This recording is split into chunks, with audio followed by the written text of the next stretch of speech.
இந்த தீவிரவாதிகள் இங்க ஒரு நிகழ்வு நடத்தியிருந்தாங்கன்னா அவங்க எப்படி தப்பிச்சு போனாங்க?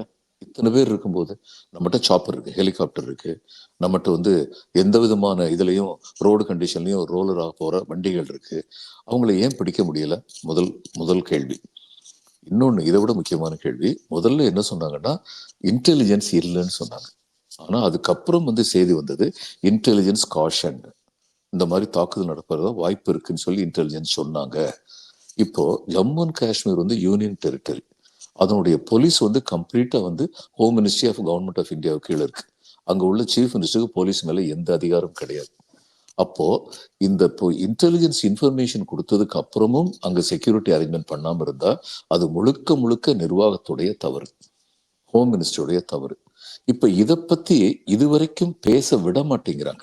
நம்ம கவர்மெண்ட் ஆஃப் இந்தியா இதை பத்தி பேசவே விட மாட்டேங்கிறாங்க. அடுத்து என்னாச்சு, நாடே கொந்தளிச்சது, ஒண்ணுமே நடக்காம இருக்கு. இப்ப நம்ம பேசும்போது கூட நான் சொன்னேன், டூயபிள் ஆக்ஷன் என்ன பண்றீங்க நீங்க?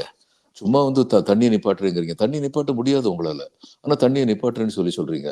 கனவிலும் எதிர்பாராத மரண அடி கொடுப்பேங்கிறீங்க, கனவிலும் எதிர்பாராத மரண அடி உங்களால கொடுக்க முடியாது.